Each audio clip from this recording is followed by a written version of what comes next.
ओम सभी को नमस्ते। ओम का उच्चारण This is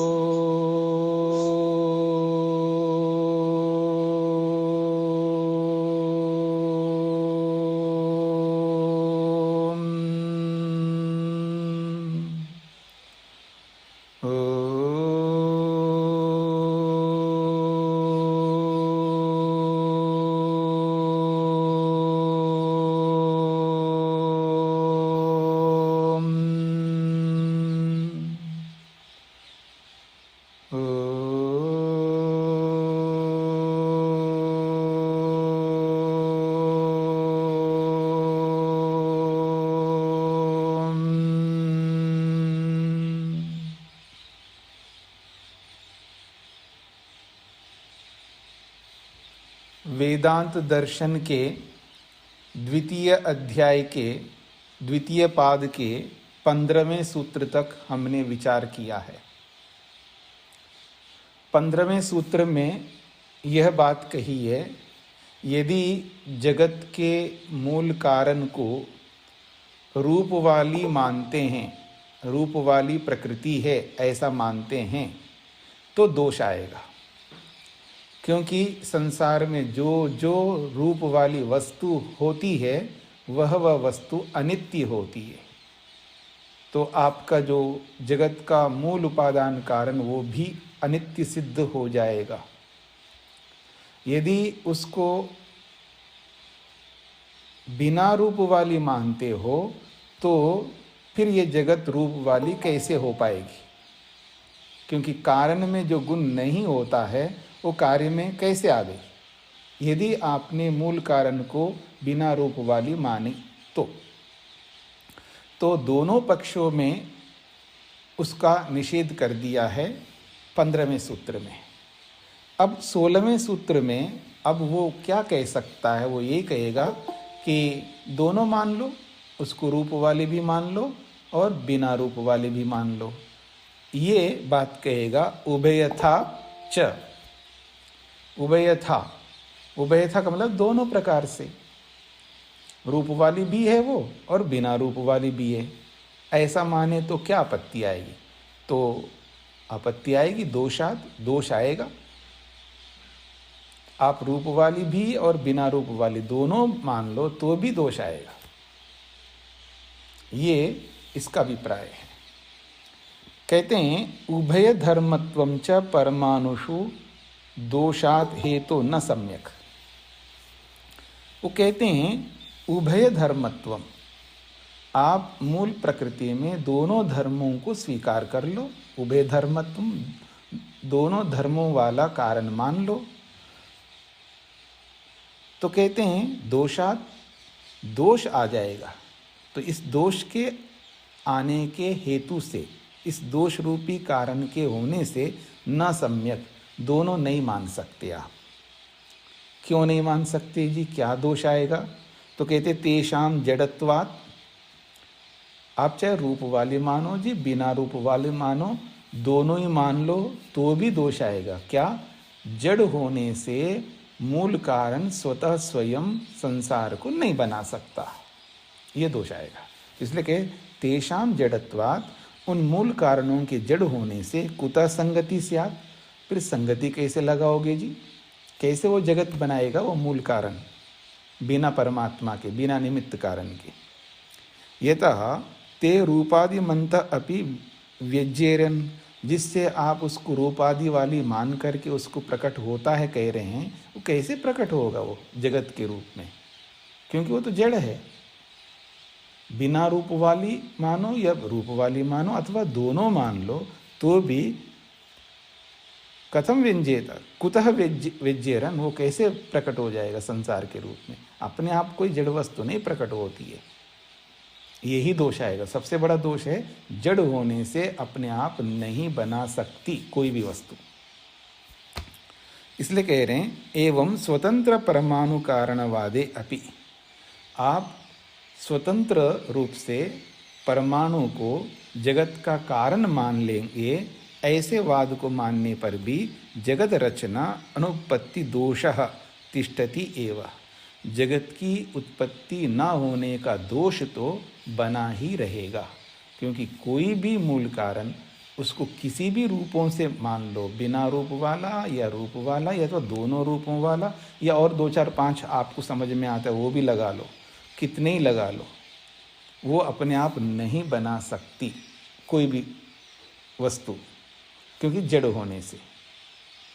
अगर अपने आप को बनाना है, अपने आप बनाती है कोई जड़ कोई वस्तु, तो उसमें चेतनता को लाना पड़ेगा आपको, और चेतनता को लाते ही चेतन वस्तु निमित्त आ जाएगा।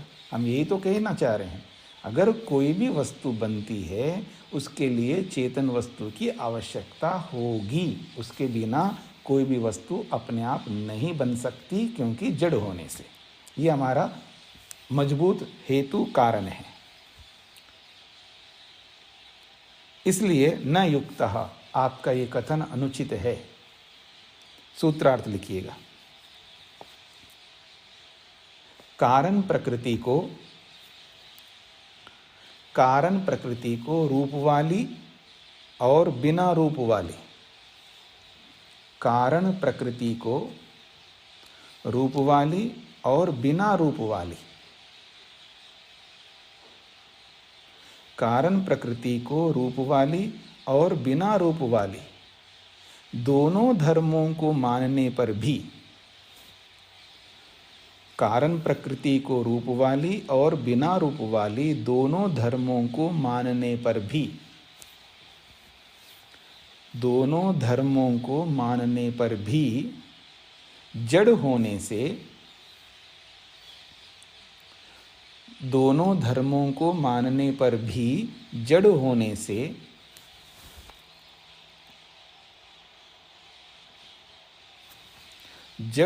से जगत का स्वतंत्र कारण नहीं बन सकती है।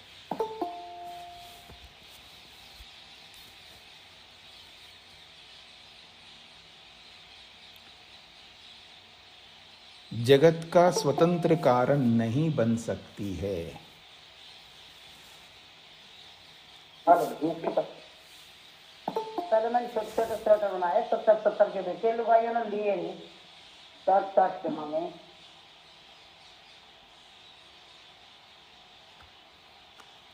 हाँ जी, कारण प्रकृति को रूप वाली और बिना रूप वाली दोनों धर्मों को मानने पर भी जड़ होने से जगत का स्वतंत्र कारण नहीं बन सकती। अब अगली बात है, अपरिग्रहात् च अत्यंतम अनपेक्षा। जिस प्रकार की बातें चल रही है कि ऐसा मान लो, वैसा मान लो, ऐसा भी मान करके आप कर लो, तो आप कितने कारणों को सामने लाओगे? कितने कारणों को सामने लाओगे? कितने भी लाओ, तो कहा जा रहा है अपरिग्रहात्, क्योंकि जो श्रेष्ठ व्यक्ति होता है, जिसको आप कहते हैं ना मनुष्य, जिसे मनुष्य कहते हैं ना, मनुष्य का मतलब होता है मत्वा कर्माणि सीव्यति, जो मनन करके विचार पूर्वक प्रमाण पूर्वक कार्यों को करने वाला। मनुष्य का अर्थ होता है मत्वा कर्माणि सीव्यति। ये आजकल हम लोग निरुक्त पढ़ रहे हैं, तो निरुक्तकार कहते हैं कि मनुष्य, हर किसी को आप मनुष्य नहीं कह सकते हो, मनुष्यत्व होना चाहिए ना उसके अंदर। तो वो कहते हैं मत्वा कर्माणि सीव्यति, जो मनन करके विचार पूर्वक प्रमाण पूर्वक कर्मों को करता है। तो अब यहाँ पर ये बात कही जा रही, जो ऐसा मनुष्य होता है जो प्रमाण पूर्वक कार्य करता है, उसको आप 1 बार बोलो, 10 बार बोलो, अगर आप अनुचित उनको बोल रहे हो तो वो कभी स्वीकार नहीं करेगा। तो कहा जा रहा अपरिग्रहात्, शिष्ट जनों के द्वारा स्वीकार ना किया गया होने से। अपरिग्रहात् का मतलब है शिष्ट लोग जो होते हैं ना, आपके सामने आए थे ना, पीछे पड़ा आपने, शिष्ट व्यक्ति किसको कहते हैं? बहुत महत्वपूर्ण परिभाषा है थी, जिसको आप कहते हैं ना शिष्ट व्यक्ति है। कौन शिष्ट व्यक्ति होता है, इसकी बहुत लंबी परिभाषा दी है और 2 शास्त्रों से दिया है। एक महर्षि पतंजलि का महाभाष्य का और एक मनुस्मृति का। दोनों प्रमाणों से आपके सामने विस्तार से स्पष्ट किया गया था मनुष्य किसे कहते हैं, नहीं, शिष्ट किसे कहते हैं। तो कहा जा रहा है अपरिग्रहात, शिष्ट लोगों के द्वारा स्वीकार न किया गया होने से, अत्यंतम अनपेक्षा, नितांत रूप से इन सब वादों को छोड़ देना चाहिए, इन सब वादों को हटा देना चाहिए, इनकी अपेक्षा रखनी नहीं चाहिए, इन पर ध्यान नहीं देना चाहिए, हम लोगों के द्वारा नहीं इन पर ध्यान देना चाहिए, ये बात कही जा रही है। ये एक ऋषि कह रहे हैं, वेदव्यास कह रहे हैं। क्या कहना चाहते हैं? कई बार लोग बेसिर पैर की बातें करते रहते हैं। तो हम एक बार सुन लेते, 2 बार सुन लेते हैं, कितने बार हम सुनेंगे उनकी व्यर्थ बातों को? तो कभी तो कहना होगा ना। तो वही बात यहाँ पर आ गई है कि कहते हैं अपरिग्रहात, स्वीकार न किया गया होने से। किसके द्वारा? शिष्ट लोगों के द्वारा। अत्यंतम अनपेक्षा, नितांत उसकी अपेक्षा ही नहीं रखना, अर्थात उस ओर देखना ही नहीं है, व्यर्थ बातों की ओर, ये कहना चाहते हैं। कहते हैं शिष्टई वेदविद भी। शिष्ट कौन होते हैं? वेदविद भी, जो वेद वेदता होते हैं, वेदों को आत्मसात किए हुए होते हैं, जो साक्षात्कृत धर्मा होते हैं, वेद के अर्थों को जिन्होंने साक्षात अनुभव प्रत्यक्ष किया है, ऐसे वेद वेदता लोगों के द्वारा अयम, ये जो सिद्धांत चल रहा है आज कि बिना निमित्त कारण के ही अपने आप सृष्टि बन जाएगी, प्रकृति बना लेती है, अयम, ये जो बात जो कि स्वतंत्र परमाणु कारणवादा, जो स्वतंत्र परमाणु कारणवाद है, अर्थात स्वतंत्र रूप से, परमाणु का मतलब मूल प्रकृति, जो स्वतंत्र रूप से जो मूल प्रकृति अपने आप बना देगी, ऐसा जो वाद है, ऐसा जो सिद्धांत है, न परिगृहीतः, शिष्ट लोगों के द्वारा, वेद वेदताओं के द्वारा कभी स्वीकार नहीं किया गया है। न स्वीकृतवन्तः, उसी को खोला है, परिगृहीता को, न स्वीकृतः, उन्होंने कभी स्वीकार नहीं किया। तस्मात्, इसलिए, अपरिग्रहात्, स्वीकार न किया गया होने के कारण से, सर्वथा एव अस्य अनपेक्षा कार्य, हमेशा, सर्वथा का मतलब है हर प्रकार से, हमेशा उसकी अनपेक्षा करना चाहिए, अर्थात उसको नज़रअंदाज कर लेना चाहिए, उसको इग्नोर कर लेना चाहिए। नहीं सग्राह्य, कभी उसको ग्रहण नहीं करना चाहिए।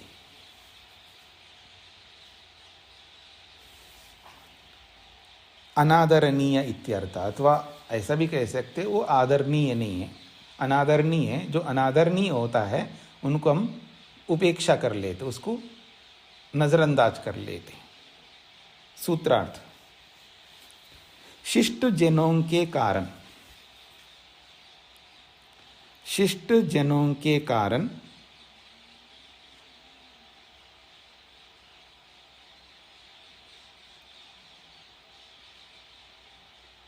नहीं, मैंने इसको वापस बदल लीजिए, शिष्ट जनों ने, ऐसा लिखिएगा। शिष्ट जनों ने कारण प्रकृति को, शिष्ट जनों ने कारण प्रकृति को, शिष्ट जनों ने कारण प्रकृति को स्वतंत्र रूप से जगत रचना करती हैं। शिष्ट जनों ने कारण प्रकृति को स्वतंत्र रूप से जगत रचना करती हैं, इस पक्ष को कभी स्वीकार न करने से।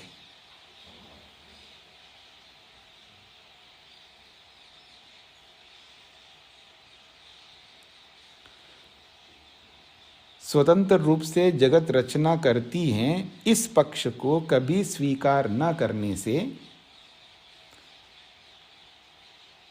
इस पक्ष को कभी स्वीकार न करने से, इस पक्ष को उपेक्षा कर देनी चाहिए। इस पक्ष को उपेक्षा करनी चाहिए, ऐसा भी लिख सकते हैं। इस पक्ष को उपेक्षित करनी चाहिए, उपेक्षित करनी चाहिए। इस पक्ष को उपेक्षित करनी चाहिए, उसका आदर कभी नहीं करना चाहिए, उसका आदर कभी नहीं करना चाहिए।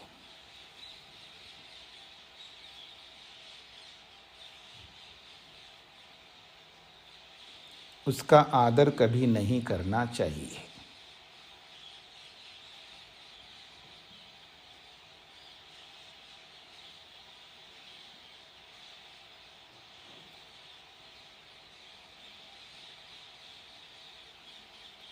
तो आगे बढ़ते हैं जी। अब ये सब कहने के बाद में भी फिर भी कोई बोलता है ना, कोई कोई ऐसा भी होता है आदमी, बहुत अच्छी तरह समझाने के बाद उसकी बेइज्जती भी कर दो आप। मतलब बेइज्जती का मतलब है उस व्यक्ति को आप प्रमाण पूर्वक दिखा दो कि आप कर क्या रहे हो। इसके बाद भी कोई कोई बोलता है, जिसको आप लोग कहा करते हैं ना बेशर्मी। ठीक है जी। तो फिर एक बेशर्मी आके खड़ा हो गया जी। अब वो क्या कहता है देखिएगा, समुदाये उभय हेतु के अपि तद अप्राप्ति। एक ऐसा भी वाद है संसार में, मेरी ओर देखिएगा, वो ये मानते हैं ये जो कार्य जगत है ना, ये कार्य जगत कैसा होता है जी, ये अवयवी के रूप में होता है, इकाई के रूप में होता है। जैसे आप एक वस्तु हो ना, आपका शरीर, ये एक इकाई है। देखिए 18 मिनट हो चुके हैं, फिर भी अभी भी बीच बीच में लोग आते हैं, हमें ऐड कर लो, हमें जोड़ लो। 10 मिनट के बाद आते हैं। तो इसलिए मैं ध्यान दे रहा हूँ, जो भी आते हैं ना उनको हटा रहा हूँ, मैं नहीं ऐड कर रहा हूँ। तो समझ लेना चाहिए ना, ऐसा नहीं कर सकते आप सबको पता है कि क्लास का समय कब प्रारंभ होता है। तो फिर बीच में आकर के क्यों आप व्यवधान उत्पन्न करते हैं। ऐसे व्यक्ति को शांति से बैठना चाहिए और जो रिकॉर्डिंग आता है उसको सुन लेना चाहिए। नहीं जी हमको साक्षात सुनना पसंद आता है तो समय पर आइएगा ना, किसने मना किया है आपको। व्यवधान क्यों बीच में पैदा करते हो। ऐसे बहुत सारे लोग आते हैं बीच बीच में, उनको ऐसा नहीं करना चाहिए। अनुशासन भी एक होता है, उस पर भी ध्यान देना चाहिए व्यक्ति को। जी ये बीच में इसलिए जानबूझ के बोला है, जब ये रिकॉर्डिंग सुनेंगे वो लोग तो उनको भी समझ में आ जाएगा कि करना क्या चाहिए। जी तो ऐसे भी लोग होते हैं संसार में, वो ये मानते इकाई के रूप में किसी भी वस्तु को नहीं मानते। वो क्या मानते हैं, अवयवों का झुंड है ये। केवल अवयव जो पार्ट्स होते हैं ना, वो पार्ट्स अवयवों का झुंड मात्र है। अवयव मिलकर के एक इकाई के रूप में, एक वस्तु के रूप में आ गई हो कोई वस्तु, ऐसा नहीं मानते। वो समुदाय के रूप में मानते हैं, अवयवों का समूह के रूप में वो मानते हैं। इसको समुदाय शब्द से बोला है। तो अवयव अपने अपने स्थान पर है, बस केवल मिले हुए हैं। मिले हुए का मतलब है पास पास में हैं। कोई इकाई के रूप में, कार्य जगत के रूप में, एक वस्तु के रूप में नहीं मानते। वो एक ऐसा समुदाय है, ऐसा कुछ लोग हैं, वो ये मानते हैं आप एक नहीं है, आपका शरीर एक नहीं मानते, ये आपका एक शरीर है ऐसा नहीं मानते। इस शरीर में एकत्व को नहीं मानते। इस शरीर नहीं है, एक नहीं है, ये अनेक पार्ट्स का समुदाय है, झुंड है। एक प्रकार से एक झुंड है, बस झुंड चल रहा होता है। जैसे मधुमक्खियों का छत्ता होता है ना, वहाँ से मधुमक्खियों अगर उड़ जाए तो फिर वो झुंड के झुंड एक साथ ऐसे उड़ करके कहीं और जगह बैठने के लिए जाते हैं ना। तो ऐसे ये आप चलोगे तो एक वस्तु नहीं चल रही है आपकी, एक वस्तु गति नहीं कर रही है। अनेक परमाणु जो है ना, झुंड के झुंड ऐसे एक साथ ऐसे गति कर दें, एक वस्तु को नहीं मानते। इसको कहते हैं अवयववाद, समुदायवाद। ठीक है जी। तो उसी बात को लेकर के यहाँ पर सूत्र बनाया है, समुदाय उभय हेतु के समुदाय। उभय हेतु का मतलब है दोनों प्रकार के कारण वाले समुदाय। क्योंकि संसार में इस समुदायवाद को भी एक ही वाद नहीं है, इसमें भी भेद प्रभेद होते हैं। एक होता है समुदाय भी मानते हैं, वस्तु भी मानते हैं, लेकिन उसको क्षणिक मानते हैं। पीछे भी आपने पढ़ा होगा क्षणिकवाद, उपनिषदों में भी पढ़ा होगा और यहाँ पर भी आपको मिलेगा। क्षणिकवाद का मतलब है कोई वस्तु स्थायी नहीं है, बस अभी दिख रही है वस्तु, एक क्षण के बाद वो समाप्त हो जाती, फिर नई वस्तु है। आप सब लोग जो है 6 बजे जो बैठे हैं मेरे सामने, 6 बजे से अभी 20 मिनट से ज़्यादा हो रहे हैं, तो आप वो पहले 20 मिनट पहले वाले लोग नहीं हैं आप लोग, ये सब बदल गए आप लोग। ये सब क्षणिक, हर क्षण में वस्तु बदलती रहती है, तो नई नई वस्तु पैदा होती है, पुरानी वस्तु समाप्त होती है। ये इसको कहते हैं क्षणिकवाद। और क्षणिकवाद में भी अलग अलग अंतर है, मतलब बौद्धों का क्षणिकवाद अलग है, जैनियों का क्षणिकवाद अलग है, ऐसा अलग अलग क्षणिकवाद होते हैं। तो यहाँ उभय हेतु का मतलब है दोनों कारणों से, दोनों कारणों वाले समुदाय, दोनों कारणों वाले समुदाय, यानी एक ही प्रकार का वाद नहीं, यहाँ पर 2 प्रकार के वादों को जोड़ दिया। यहाँ पर उभय का मतलब 2 होते हैं और हेतु का मतलब कारण। 2 कारणों वाले समुदायों को मानने पर भी, 2 प्रकार के समुदाय वाले हैं। जैसे आप लोग बोलते हैं ना, जैसे ये मुस्लिम है, मुस्लिम एक ही प्रकार का नहीं होता है, एक शिया होता है, एक सुन्नी होता है ना, अलग अलग होते हैं। है दोनों अल्लाह को मानते होंगे, जो भी उनके सिद्धांत होंगे, उसमें मैं नहीं जा रहा हूँ, लेकिन जैसे है तो एक ही है, लेकिन उसमें भेद है।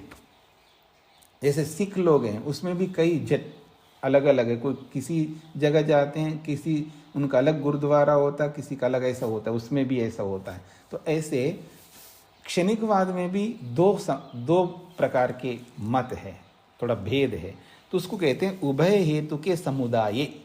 2 प्रकार के कारणों वाले समुदायों को भी आप मान लो, एक इकाई को तो मान नहीं रहे हो, आप भी समुदाय को मानते हैं, दूसरे वाले भी समुदाय को मानते हैं, तो भी तद अप्राप्ति, तो भी आपका सिद्धांत नहीं टिक सकता, मतलब जगत अपने आप नहीं बन सकता, ये इसका मुख्य बात है। और फिर वो क्षणिक मानते उसको, तो शब्दों पर ध्यान देंगे थोड़ा आपको समझ में आएगा। उभय हेतु के समुदाय का मतलब है दोनों कारणों को लेकर के चलने वाले समुदाय वाले जगत की उत्पत्ति मानते हैं, तो भी तद अप्राप्ति, उनकी सिद्धि, अप्राप्ति का मतलब है सिद्धि और अप्राप्ति का मतलब है असिद्धि, तो उस सिद्धांत की, उस समुदाय वाले सिद्धांत की अप्राप्ति होती है, अर्थात असिद्धि होती है। कैसा होता है ये भाष्य में आपको स्पष्ट हो जाएगा। क्षणिकवादीनां मते जगदिदं न परमाणुनां कार्यम। क्षणिकवादीनां मते, क्षणिकवाद को मानने वाले के मत में इदम जगत, ये जो जगत है, न परमाणु नाम कार्यम, ये परमाणुओं का कार्य नहीं है। फिर क्या है? किंतु बाह्यम आध्यात्मिकम च भूत भौतिकम चित्त चैत्तम च दृश्यम जगत नामना यद अन्य उच्यते। और ये जो कार्य जगत किस किस रूप में है, तो उसके प्रकार बता रहे हैं। कार्य जगत इस प्रकार है, एक तो बाह्य और आध्यात्मिकम। बाह्य का मतलब है बाह्य जगत, ये जो संसार जो दिख रहा है हमको, और आध्यात्मिक का मतलब है ये जो हमारा शरीर है, इसको आध्यात्मिक कहते हैं शरीर को, और इस बाहर के संसार को भौतिक कहते हैं। तो वो बाह्य है और ये आध्यात्मिक है, यानी अपने आत्मा से जुड़ा हुआ जो है उसको आध्यात्मिक कहते हैं, जो आत्मा से थोड़ा अलग है, दूर है, उसको बाह्य कहते हैं। तो ये जो बाह्य जगत है और ये शरीर संबंधी आध्यात्मिक है, या आप दूसरे ढंग से भी बोल सकते हैं भूत भौतिकम। एक तो भूतों से युक्त जगत है, एक भौतिक वस्तु से यानी एक जड़ वस्तु से युक्त जगत है, और एक चेतन वस्तु से युक्त जगत है, उसको कहते हैं भूत भौतिकम। भूत शब्द से प्राणी जगत को ले रहे हैं और भौतिक शब्द से अप्राणी जड़ वस्तु को ले रहे हैं। तो ये भूत भौतिक के रूप में जगत है अथवा बाह्य आध्यात्मिक रूप में जगत है। जगत के ये विशेषण है कैसा कार्य है जी, कैसा जगत है? जो बाह्य रूप में या आध्यात्मिक के रूप में है। कैसा जगत है? ऐसा भी बोल सकते भूत भौतिकम या भूत भौतिक रूपी जगत है। एक तीसरा शब्द है चित्त चैतम। चित्त कहते हैं तो चित्त मन, और चैतम का मतलब है मन में रहने वाला, वो जो ज्ञान है। ज्ञान है ना, हमारे मन के अंदर बहुत ज्ञान भरा हुआ रहता है। तो चित्त मन और चैतम का मतलब चित्त में रहने वाला ज्ञान, संस्कार या जो भी रहते हैं वो सब, ये सब इसको, इन सब को चित्त चैतम रूपी संसार को, या भूत भौतिक रूपी संसार को, या बाह्यम आध्यात्मिकम रूपी जो संसार को, उसको बोलते दृश्यम। ये सब दृश्य कहलाता है। योग में भी आपने पढ़ा है, ये जो जगत है, संसार है, इसका नाम दिया है दृश्यम। और ये दो स्वरूपों में है दृश्य रूपी संसार। एक तो भोग कराने के रूप में है और एक अपवर्ग को दिलाने के रूप में है। ठीक है जी। तो इसलिए कहते हैं ये बाह्य आध्यात्मिक रूप में जो जगत है, अथवा यूं कहिए भूत भौतिक के रूप में जो जगत है, या यूं कहिए चित्त चैतम के रूप में जो जगत है, ये सब दृश्य जगत नामना, इन सब पदार्थों को जगत नाम से अन्य उच्यते, दूसरे लोगों के द्वारा बोला जाता है। दूसरे लोग का मतलब हम लोगों के द्वारा, हम लोग इसको जगत बोलते हैं, पर वो लोग जगत नहीं बोलते, क्योंकि वो एक तत्व को मान नहीं रहे, वो तो झुंड को मानते, समुदाय को मानते। तो वो लोग क्या कहते हैं, अन्य लोगों के द्वारा इसको जगत के रूप में माना जाता है। तत्कलु समुदाय मात्रम, पर हम उसको जगत नहीं मानते, उसको एक इकाई वस्तु के रूप में नहीं मानते। तत्कलु, जिसको आप जगत कह रहे हो, वो तो समुदाय मात्र है, बस सब परमाणुओं का झुंड मात्र है, उसको इकाई के रूप में हम लोग नहीं मान सकते। तत्तु समुदाय मात्रम, वो समुदाय है, ये वो मानते हैं। भूत भौतिकम तु परमाणु नाम समुदाय, जिसको आप भूत और भौतिक इकाई के रूप में देखते हो, ये एक गाय है, एक घोड़ा है, ये एक मनुष्य है, ये एक पर्वत है, ये एक धरती है, जिसको आप एक इकाई के रूप में देखते हो, जो भूत प्राणी के रूप में है और भौतिक पदार्थों के रूप में है। तो परमाणु नाम समुदाय, ये तो परमाणुओं का समुदाय है, एक इकाई के रूप में नहीं है वो। और चित्त चैतम च पंचस्कंधा नाम समुदाय, और जो भूत भौतिक के रूप में जो लोग मानते हैं वो अलग प्रकार के लोग हैं, और उसी भूत भौतिक को दूसरे लोग चित्त चैतम के रूप में मानते हैं, और वो पंचस्कंधा नाम समुदाय है। इसमें 5 स्कंदों का समुदाय है, यानी 5 विभाग है इस चित्त चैतम नामक जगत में। कुछ ऐसे लोग ये जो स्कंद आदि जो है जैनी लोगों के अंदर ये भेद हैं। कुछ जैनी लोग हैं इसको स्कंदों के रूप में मानते हैं, और वो 5 प्रकार के स्कंद हैं। स्कंद को आप विभाग मान सकते हो।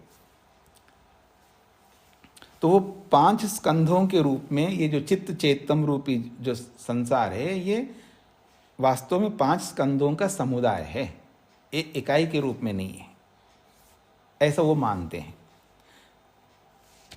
और वो जो परमाणु रूपी जो समुदाय है, जो भूत भौतिक के रूप में जो लोग समझते हैं, उस समुदाय को किस तरह समझते हैं, तो देखिएगा कि खर स्नेह उष्ण ईरन स्वभाव भूत भौतिके पृथिव्यादि रूपे समुदयन्ते। फिर भी आपको जो कठोर दिखता है, खर का मतलब है कठोर। अब धरती जो है कठोर दिखती है, आपने जो मकान बना रखे हैं, राजस्थान में रहने वाले पत्थरों से बनाते हैं अधिकांश लोग, और बाकी लोग ईंटों से बनाते हैं, और विदेश में रहने वाले लकड़ियों से बनाते हैं। जो आपको कठोर जो दिख रहा है, खरा का मतलब है कठोर। अथवा कोई वस्तु आपको स्नेह तरल दिख रहा है, कोई वस्तु ईरना, कोई वस्तु आपको गतिमान के रूप में जो दिखाई दे रहा है, तो कठोर, तरल, उष्ण और ईरन का मतलब है गति वाली के रूप में, इन स्वभावों से जो भूत भौतिक पदार्थ दिखाई दे रहे हैं, चाहे आप पृथ्वी के रूप में देख लो, पृथ्वी आदि रूप है, पृथ्वी जल अग्नि आदि के रूप में, ये वास्तव में इकाई वस्तुएं नहीं है, समुदाय, ये सब समुदाय है। ये झुंड झुंड के रूप में हैं, ये संगठित एक इकाई के रूप में ये वस्तुएं नहीं है। ये है भूत भौतिकवाद को मानने वाले लोगों का कथन। अब ये जो स्कंद वाले हैं, जो 5 स्कंद बोला है, वो 5 स्कंद क्या है वो बता रहे हैं। रूप, विज्ञान, वेदना, संज्ञा, संस्कार, संज्ञका। वो 5 स्कंद ऐसे हैं, एक रूप के रूप में हैं, रूप संज्ञा के नाम से, और एक विज्ञान के नाम से, एक वेदना के नाम से, एक संज्ञा के नाम से, एक संस्कार के नाम से, ऐसे 5 है उनके। 5 स्कंद कहलाते हैं, रूप, विज्ञान, वेदना, संज्ञा, संस्कार। ये 5 स्कंद है। पंचस्कंदाः, ये 5 स्कंद होते हैं। ये चित्त चैत्य रूप में समुदयन्ते, ये चित्त और चित्त में रहने वाले जो भी तत्व है, इनके रूप में ये समुदयन्ते, ये समुदाय के रूप में विराजमान है, कोई इकाई के वस्तु के रूप में विराजमान नहीं है। आपके मन में आ रहा होगा ये रूप क्या होता है, विज्ञान क्या होता है, वेदना क्या होता है, संज्ञा क्या होता है। इसमें अपने को कुछ नहीं समझना है, मेरे को भी नहीं पता है। और जैनी जिस समुदाय को लेकर के ये लोग चलते हैं, जो मत लेकर के चलते हैं, वो ही जानते होंगे ये क्या होते हैं, ये 5 स्कंध। और अपने को जानने की ज़रूरत भी नहीं है, ठीक है जी। बस नाम समझ लो, ये भी होते हैं। कुछ जगहों पर ऐसा भी होता है ना, हमको उसको डिटेल में जानने की ज़रूरत नहीं होती है, बस ऐसे भी लोग होते हैं जी, बस इतना ही समझ लो। ये 5 स्कंद होते हैं, ये 5 स्कंदों के ये नाम है, उसके डिटेल में जाने की आपको ज़रूरत नहीं है। जिसमें डिटेल में जाने की ज़रूरत है वहाँ तो जाता नहीं आदमी, और यहाँ जाने की चेष्टा करने लगेगा, ऐसा कई बार हो जाता है। तो इसके डिटेल में मत जाइएगा, ये क्या होते हैं, ये 5 स्कंद दिमाग में से उतार दीजिएगा। होते होंगे कुछ स्कंद, जो भी होंगे, ठीक है। तो ये 2 प्रकार के लोग आ गए आपके सामने, जो परमाणुओं का झुंड के रूप में भूत भौतिक शब्दों के माध्यम से समझने वाले हैं, और जो बाकी लोग जो है ये स्कंदों के नाम से समझने वाले हैं, और वो 5 स्कंदों के नाम भी गिना दिए हैं। ये जो भी स्कंदों के नाम से वो जानते हैं, वो सब समुदाय के रूप में रहते हैं, वो झुंड के रूप में रहते हैं, इकाई के रूप में कोई भी नहीं मानता। एक वस्तु के रूप में इस सिद्धांत को मानने वाले एक इकाई के रूप में किसी भी वस्तु को नहीं मानते। वो एक नहीं मानते, उसको समुदाय, झुंड मानते हैं। बस ये बात है। पता नहीं ये लोग कैसे व्यवहार करते होंगे। जब झुंड के रूप में मानेंगे तो व्यवहार कैसे कर पाएंगे ये लोग, ये समझ में नहीं आता। हाँ जी, 1 रोटी दो कैसे बोलेगा वो आदमी, एक तो है ही नहीं उसके पास में, वो 1 रोटी तो है ही नहीं है। मतलब ये सब अव्यवहारिक बातें हैं। मतलब व्यवहार आप कर नहीं सकते। इस सिद्धांत को अगर मान भी लेगा कोई, तो इकाई के रूप में कोई वस्तु तो है ही नहीं है। तो जो इस वाद को मानने वाला, समुदाय को मानने वाला, चाहे वो माँ हो चाहे वो बेटा हो, ठीक है ना। अब माँ को वो कैसे बोलेगा, माँ मेरे को 1 रोटी दो, बोलता तो यही है वो 1 रोटी दो, बोल करके भी वो समुदाय मान रहा है। अच्छा, हम उनको कहेंगे भाई ये एक नहीं है ना, एकत्व तो है नहीं, इसमें तो अनेक है। अब बोलो कैसे मांगोगे रोटियां, कपड़े कैसे मांगोगे, पैसे कैसे मांगोगे, मकान कैसे बनाओगे। कोई व्यवहार नहीं कर सकते। समुदाय मानेंगे, झुंड के रूप में मानेंगे। मिट्टी से क्या व्यवहार कर सकते हो जी, पानी पीना है आपको, अब कैसे पियोगे मिट्टी से। जो कपड़े पहनते हैं वो इकाई बना करके, तो एक कपड़ा मान करके तो पहनते हैं, तो उसको समुदाय मानोगे तो अब फिर बनाने की क्या ज़रूरत है आपको, कपड़ा बनाने की क्या ज़रूरत है, मकान बनाने की क्या ज़रूरत है, क्योंकि वो एक तो है ही नहीं है। तो आप किसी भी प्रकार का व्यवहार नहीं कर सकते। तो ऐसे सिद्धांत में इनको समझने की क्या ज़रूरत है, बस केवल नाम समझ लो। इसलिए ये बातें मैंने कही दी आपके। तो ये 2 प्रकार के सिद्धांत हमारे सामने आए हैं। इति उभय विधा, अब ये कहना चाह रहे हैं अपनी बात को। इति, इस प्रकार से ये 2 सिद्धांत हमारे सामने आ गए हैं। तो उभय विधा, उभय हेतु का समुदाय, तो ये 2 प्रकार के दो विचारधाराओं को मानने वालों का समुदाय है।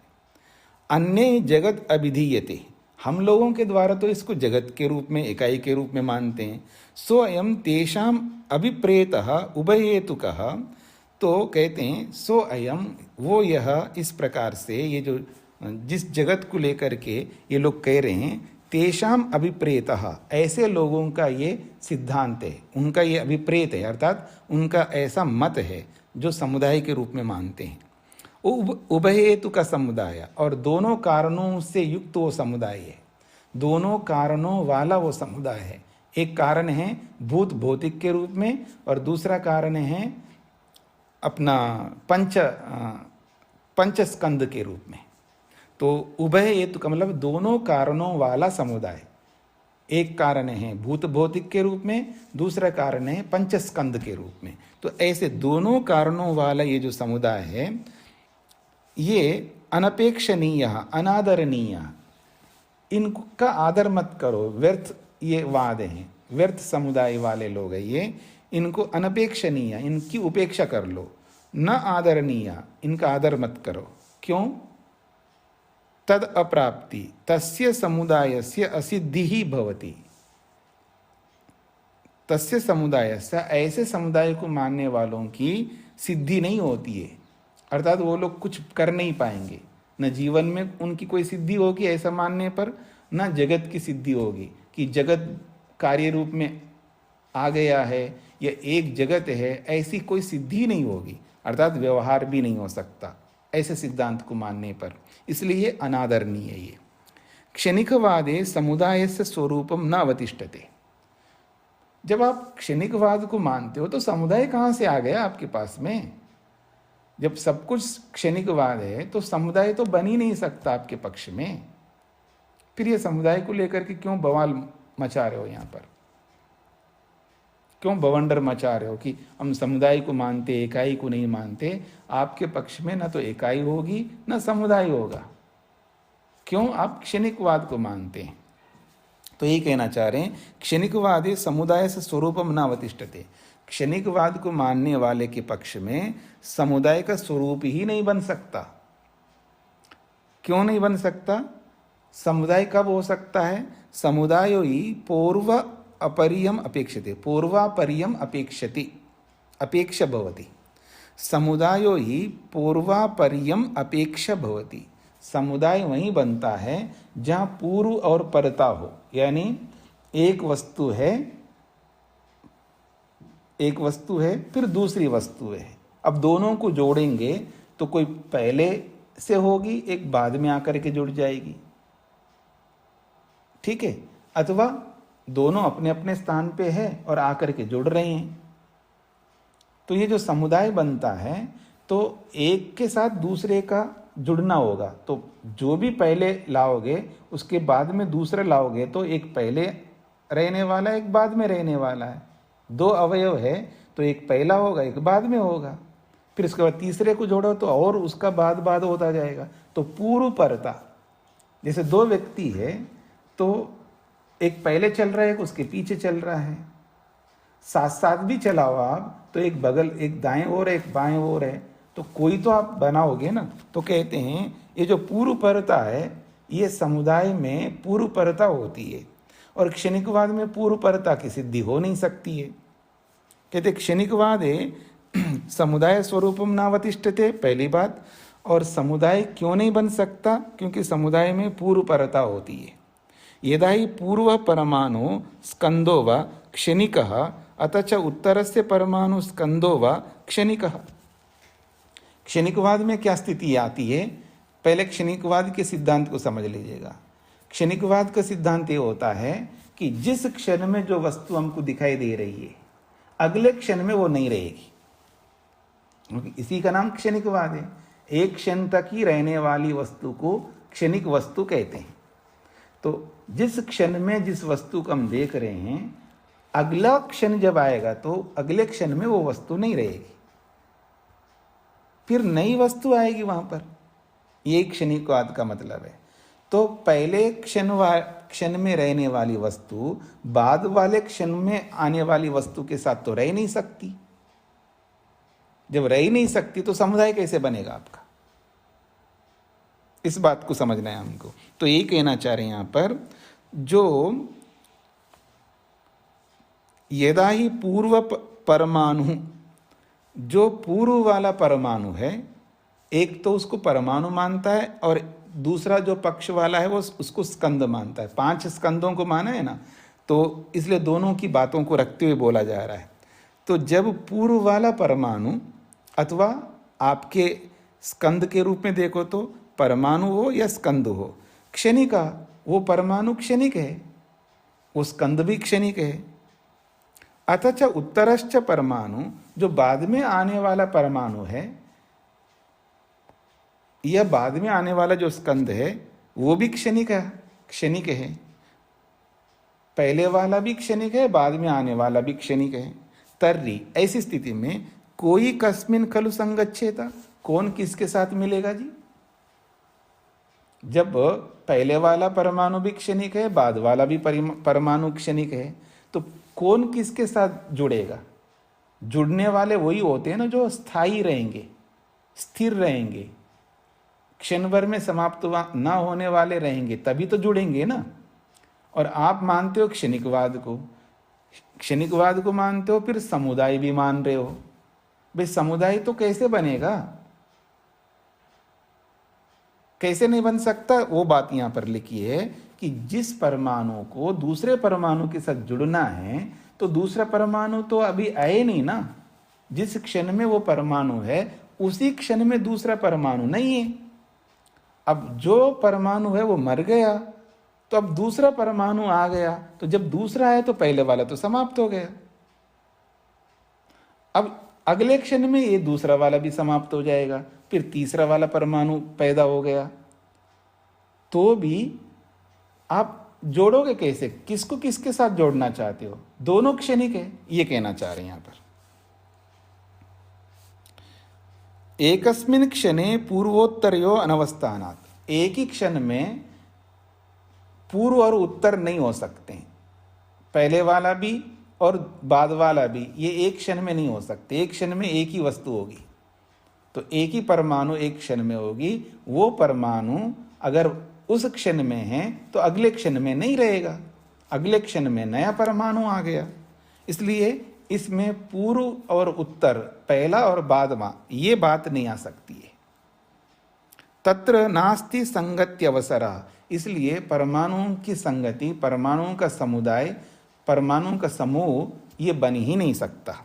समुदायो न केवलस्य एकस्य भवति, और समुदाय केवल एक ही वस्तु का, एक ही परमाणु का समुदाय नहीं कहलाएगा। समुदाय तो अनेकों को मिलाने पर होगा, और अनेक मिल नहीं रहे हैं आपके इस पक्ष में। किंतु द्वयो संगति एवं समुदाय, इसलिए हम ये कहते हैं समुदाय में कम से कम 2 वस्तु होनी चाहिए और वो उसको स्थिर होना चाहिए, तभी समुदाय बन सकता है। ये बात कही है। तो सूत्रार्थ लिखिएगा, फिर चर्चा करते हैं। दोनों प्रकार के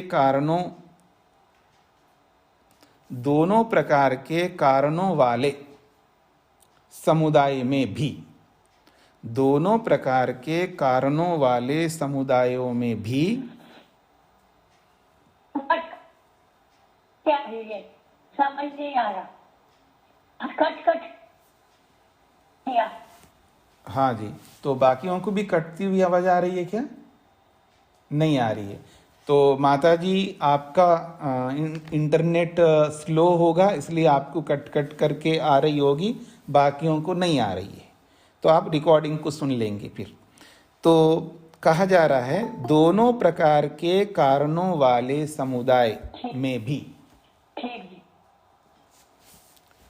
दोनों प्रकार के कारणों वाले समुदाय में भी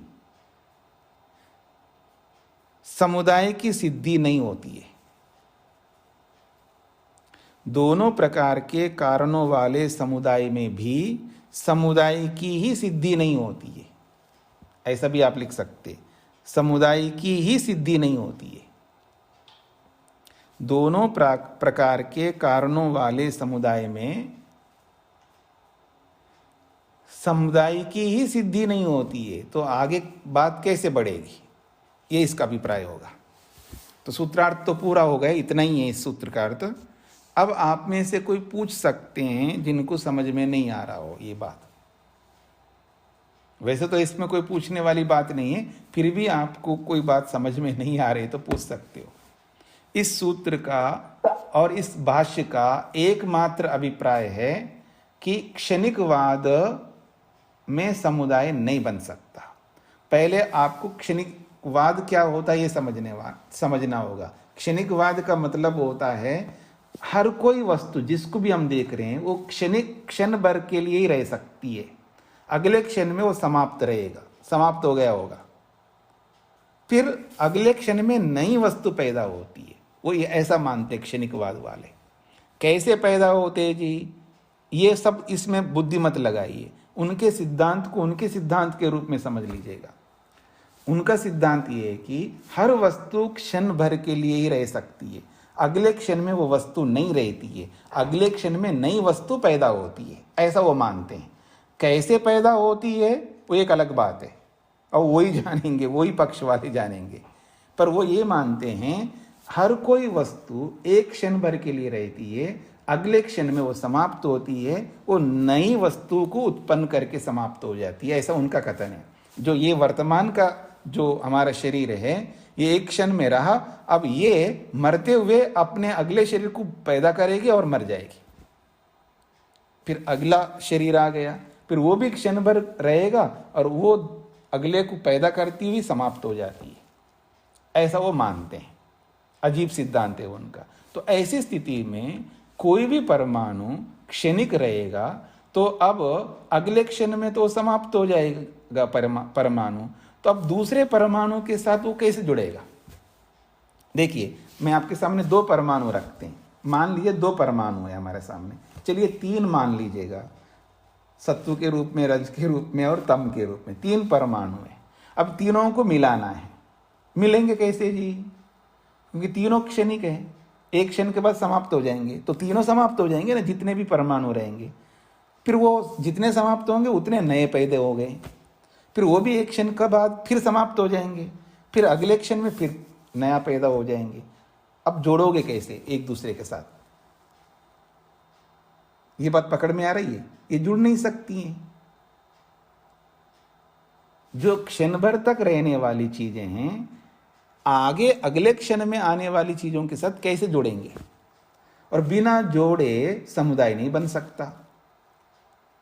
इसलिए समुदाय का सिद्धांत जो भी मानता है उसके सिद्धांत ही नहीं बन रहा है, समुदायवाद ही नहीं बन पा रहा है।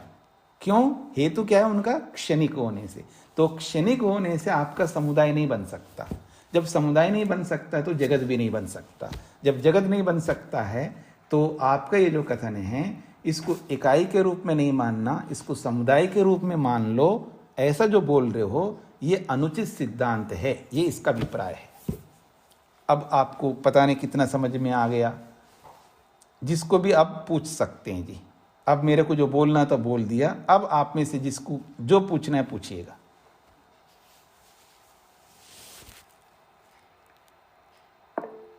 हाँ शेखर जी,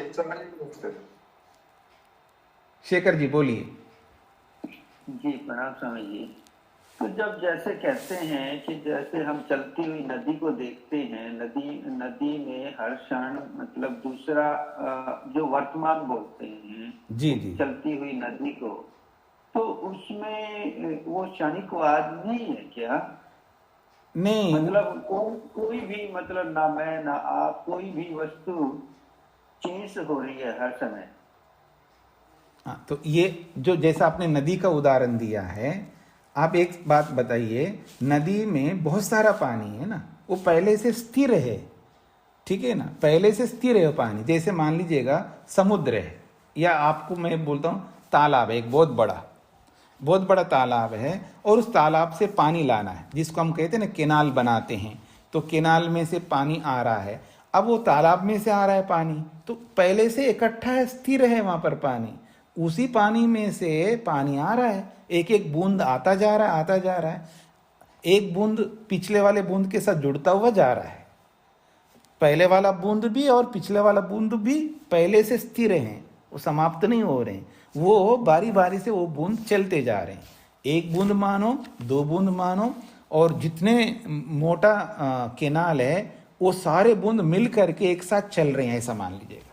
तो एक एक बूंद के पीछे अगला बूंद आते जा रहे हैं। ये सब स्थिर हैं, ये क्षणिक नहीं है, पैदा होकर के नहीं आ रहे हैं। जो स्थिर पानी है बड़े तालाब में, उसी में से निकलता आ रहा है, ऐसा मान लीजिएगा। ये क्षणिक नहीं है। मतलब मैं हर क्षण जो मैं एक क्षण पहले था अब नहीं हूं। जी, ऐसा ऐसा ऐसा नहीं मानना, ऐसा मानना ठीक नहीं। नहीं, बिल्कुल ठीक नहीं है, ये होता ही नहीं है, ऐसा कैसे मानेंगे हम? अगर पिछले क्षण में जो आप थे अब वो नहीं हो तो आपको स्मृति भी नहीं आएगी। स्मृति उसी को आएगी ना, जी कल मैंने जो देखा था आज फिर वापस उसी को देख रहा हूं, ये स्मृति नहीं बन पाएगी। आप न्याय दर्शन पढ़ेंगे ना, यहाँ तो इतना विस्तार नहीं है। जब न्याय दर्शन आप पढ़ेंगे या और कहाँ पर सांख्य में आया, सांख्य दर्शन पढ़ेंगे, न्याय दर्शन पढ़ेंगे या योग दर्शन पढ़ेंगे, सभी दर्शनों में कुछ ना कुछ क्षणिकवाद को लेकर के बोला है। और विशेषकर जो है न्याय दर्शन में विस्तार से बोला है। वो ये कहता है न्याय दर्शनकार, भले आदमी तुम सबको क्षणिक मानते हो तो ठीक है जी, अगले क्षण में तो आप रहे नहीं है, तो आप स्मृति कैसे कर सकते हो? क्योंकि जिस क्षण में आपने मेरे को देखा है उसके बाद में तो आप चले गए, नए आ गए आप। भले आप जैसा पहले क्षण में थे आप उसी स्वरूप में आप आ गए वापस में, तो भी जो पहले वाले ने जो देखा था इसने तो नहीं देखा उसको, ये तो नया देखेगा। तो जो पहले वाले ने जो देखा है वो इसकी स्मृति कैसे करेगा? बाद में आने वाला, उसको तो पता ही नहीं क्या देखा था उसने। तो ऐसे बहुत सारे दोष आएंगे। तो जिसको मैंने कल देखा था उसी को आज देख रहा हूं। जिस चीज को सुबह मैंने खाया था बहुत अच्छी थी लगी मेरे को, और उसी को दोबारा अब खा रहा हूं, तो चाहे वो एक ही दिन का बोलो या पिछले दिन का बोलो या 10 साल पीछे का बोलो, वो एक ही वस्तु होने पर ही ये स्मृति सिद्ध हो सकती है। ऐसे बहुत सारे कारण बताए वहां पर। तो इसलिए क्षणिकवाद बिल्कुल उचित नहीं है। जी जी स्वामी जी प्रणाम। स्वामी जी प्रणाम। स्वामी जी प्रणाम। हाँ, बोलिए बोलिए। अभी जो चर्चाएं चली क्षणिकवाद, तो क्षणिकवाद में स्मृति का अंतर आएगा केवल? और भी बहुत सारे अंतर आएंगे। अभी जो सुना है अभी तक सारा रामायण, यही तो अंतर आएगा ना। समुदाय नहीं बन पाएगा, इकाई नहीं हो पाएगी, आप जोड़ नहीं पाएंगे, बहुत सारे दिक्कत आएंगे, व्यवहारिक दिक्कतें, परेशानियां क्षणिकवाद में। हाँ जी, हाँ जी, धन्यवाद जी। हाँ जी, अनीता जी का क्या प्रश्न है? स्वामी जी, मेरा भी यही प्रश्न है। जो चर्चा चल रही है तो इसमें हम एक चीज देखते हैं कि मनुष्य का शरीर पहले तो बहुत छोटा होता है, लेकिन वो क्षण क्षण बदलता तो रहता ही है ना, उसमें बदलाव तो आ ही रहा है। तो अब ये जैसे सेल्स भी कई बार कहते हैं कि बहुत से सेल्स पहले कुछ मरते रहते हैं, कुछ दोबारा अब बनते रहते हैं, और हड्डियां भी 12 वर्ष के बाद पूरी शरीर की बदल जाती हैं। ऐसे मतलब जितना साइंस जो है वो इस तरह से बोलती है। तो इसमें क्या ये क्षणिकवाद ठीक है, सिद्धांत के रूप में उसको माने या ना माने, लेकिन ये बदलाव तो हो रहा है ना। हम जवानी के बाद बुढ़ापा आ रहा है, बचपन, तो बदलाव तो हो ही रहा है ना स्वामी। बस हो गया आपका बोलना हो गया है। तो आप ट्रैक से उतर गई, आप पटरी पे नहीं है, आप दूसरी बात कह रहे हैं। क्षणिकवाद को आप अभी समझे नहीं है। इसका आप जो भी अभी बोला है इससे पता लगता है आप क्षणिकवाद को नहीं समझे। क्षणिकवाद को पहले समझ ले। इसलिए हमेशा सिद्धांत को हमें स्पष्ट समझ लेना चाहिए, तब हम आगे बात कर सकते हैं। नहीं तो फिर इधर उधर हम पटरी से उतरते जाएंगे। क्षणिकवाद का मतलब समझ लीजिएगा, जो वस्तु है पूर्ण समाप्त हो गई, नष्ट हो गई, वो अब है ही नहीं, नई वस्तु पैदा हो रही है। और आप जो बोल रहे हो वो उसमें ऐसा नहीं है, वो वस्तु वैसा का वैसा है, उसमें वृद्धि हो रही है, वो वस्तु वैसी की वैसी है, उसमें ह्रास हो रहा है। ये दो प्रक्रियाएं चलती हैं, वृद्धि की प्रक्रिया, ह्रास की प्रक्रिया। वस्तु वैसी की वैसी है, हम उसको क्षणिक नहीं मान रहे, वो पहले से विराजमान है।